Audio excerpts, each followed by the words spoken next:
E o que que acontece, então, logo o aspecto espiritual, aquele que desencarnou, faleceu ali. Os médicos aqui na Terra certificaram que morreu. A alma é desprendida imediatamente? Como que é esse período? Por isso que eu falo, cada caso é um caso. Em média, e depende porque assim, o meu desencarne, ele só termina quando o meu fluido vital vai embora. Por isso que o pessoal fala que quando a pessoa, a gente vai falar sobre isso, sobre suicídio, né? Suicídio antes do tempo, depois ele volta para passar aquele tempo, né? Não sou Concluir, todo, né? viu, gente? Não é regra, né? Há casos e mais casos.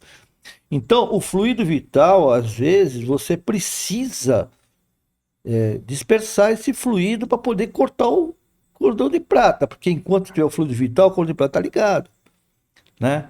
Então, cada caso é um caso.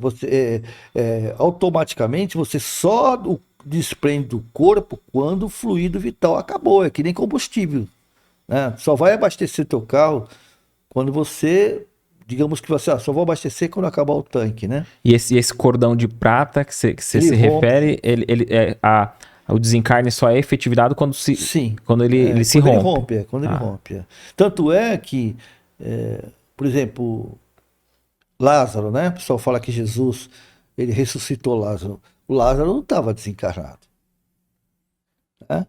Porque o próprio Jesus falou assim: eu não vim mudar as leis. E se ele fizesse Lázaro voltar à vida, ele estaria mudando as leis. Ah, mas ele estava cheirando. Podia estar cheirando, né? Porque você ficar sem tomar banho 3 dias, né? Num uhum. sepulcro, né? Você podia estar. Isso é o que dizem, né? Mas romper o cordão de prata, né, que chama de cordão de prata, não tem mais volta. Você Então rompeu, ali nesse exemplo que você deu, ele ainda estava vinculado, né? estava vinculado. Nem que fosse pouquinho, alguma coisinha, tinha algo, entendeu? E tinha um porquê. No caso de Lázaro, né, tinha um porquê, né? Tudo que aconteceu na época de Jesus tinha um porquê. Tanto é que quando ele vai curar do cego, né? Aí perguntam para ele, quem pecou? Lá os fariseus, né? Quem pecou? Foi o pai ou a mãe? Ou foi ele, para poder ele vir cego? Né? O sacerdote pergunta. E ele falou assim: não, nem pai, nem mãe, nem ele. Ele veio para cumprir sua missão. Que na realidade era o quê? Era fazer com que Jesus realmente o curasse para poder ter o processo. Entendeu? Então, respondendo a sua pergunta, cada caso é um caso e a gente só se desvincula quando o fluido vital realmente termina, né? O que você achou desse corte? Coloca aqui nos comentários a sua opinião sobre esse tema.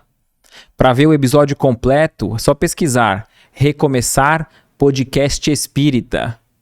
E caso tenha ficado alguma dúvida sobre a doutrina espírita, é perfeitamente normal. Procure ler as obras de Allan Kardec.